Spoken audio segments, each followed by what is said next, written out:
नमस्कार, आप देख रहे हैं द हिंद 24 न्यूज और मैं हूं आपके साथ साक्षी।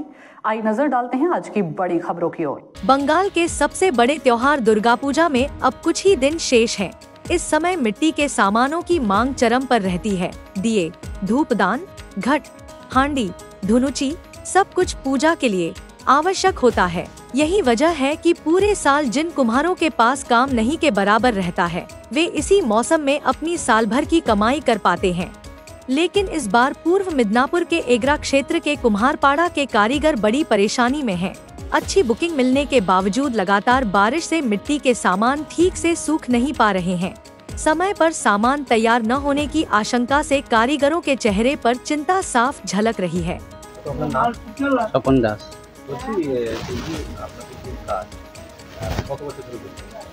পঁচিশ 30 বছর। অবস্থা ভালো না। কেন? সরকার থেকে কোনো সাহায্য পাওয়া যাচ্ছে না। এমনি সামনে তো পুজো আছে, এখন কি বিক্রি বাট্টা বেড়েছে? না না, কারণ এই বৃষ্টির জন্য মাল তো সাপ্লাই ঠিকঠাক হচ্ছে না। বৃষ্টির জন্য কি মাল শুকোচ্ছে না? না। এতে কি আপনাদের মানে লোকসান হচ্ছে না? হ্যাঁ, লোকসান হচ্ছে। এই কাজের উপর কি আপনাদের সংসার চলে? হ্যাঁ। কত বাড়ির কারা কারা এই কাজের সঙ্গে যুক্ত থাকে? সবাই। অনবরত যে বৃষ্টি হচ্ছে এতে মানে কি করবেন যদি মাল না থাকে? মাল না শুকালে আর কি করবো, বসে থাকতে হবে। সরকার থেকে কি কোনো সাহায্য? না না না। আপনার নাম? হরিবল দাস। আচ্ছা, সামনে তো পুজো, মালের বরাদ্দ কেমন?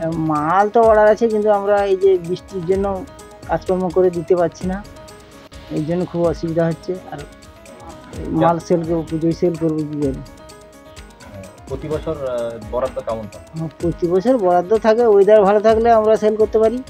যে বছর ওয়েদার খারাপ হয়, বৃষ্টি ঝড় হলে তাতে অনেক ক্ষতিও হয়ে যায়, লস হয়ে যায়। এবছর বরাদ্দ কেমন হয়?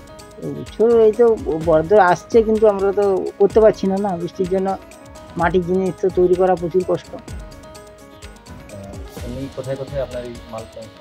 মাল যায় এইখানটায়, রামনগর, দীঘা, এগুলা এইসব কাঁথি এইসব।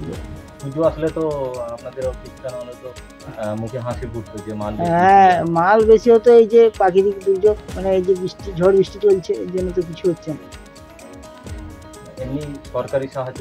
না, সরকারি সাহায্য আমরা কোনোদিন পাইনি। এত বছর বয়স হলো, আর কবে পাবো? এই কাজের সঙ্গে কত বছর ধরে যুক্ত আছেন? আমি এখন 50 বছর। এই কাজের উপরে কি আপনাদের সংসার? হ্যাঁ, এই কাজের উপরেই আমার সংসার। আর কি করবো, এটাই তো জানি, আমার এটাই করতে হবে। মানে বৃষ্টির জন্য কি খুব সমস্যা? হ্যাঁ, বৃষ্টির জন্য প্রচুর সমস্যা। মানে কি, মাল শুকনো হচ্ছে না। রোদ না থাকলে কি করে আমরা মাল শুকনো করে ঘাটে পুড়াবো? পুজোর সময় তাহলে কিছুটা হলেও তো সমস্যা পড়ছে। হ্যাঁ, পুজোর সময় তো সমস্যা হবে। এই যে বৃষ্টি ধরে আছে, 1 মাস ধরে বৃষ্টি চলছে, আবার কবে যে পুজো বৃষ্টি ছাড়বে সে তো বলা যাচ্ছে না, আবহাওয়ার ব্যাপার। তাহলে পুজোতে কি এবছর মাল দিতে পারবে? সে এখন ঠিক করে বলতে, রৌদ্র হলে হবে, রোদ না হলে হচ্ছে না। মূলত বৃষ্টির জন্যই সমস্যা পড়ছে। হ্যাঁ, বৃষ্টির জন্য আমাদের সমস্যা। মাল শুকোতে পারছি না, পুড়াতে পারছি না, দিতেও পারছি না। চাহিদাটাও বেশি তো পুজোর সময় থাকে। হ্যাঁ, পুজোর সময় চাহিদা থাকে, থাকলে কি হবে? মাল আগে রেডি না হলে পুজোর সময় দিবি কি? পুজোর সময় যদি বেশি বিক্রি বাড়তে হয় তাহলে হাসি হবে কি করে? লস হয়ে যাবে তো। আগে কাজ হলো না বৃষ্টির জন্য, ঝড় বৃষ্টির জন্য। এইখান থেকে যে ধরুন যে পয়সা আসতো, আমাদের পরিবারের সবাইকে পুজোর কেনাকাটা করে দিতেন। হ্যাঁ, এইখান থেকেই তো হয় সব কিছু, কিন্তু আবহাওয়া ভালো থাকলে, সেল হলেই তো সব কিছু মেনটেন হয়। देखते रहिए द हिंद 24 न्यूज।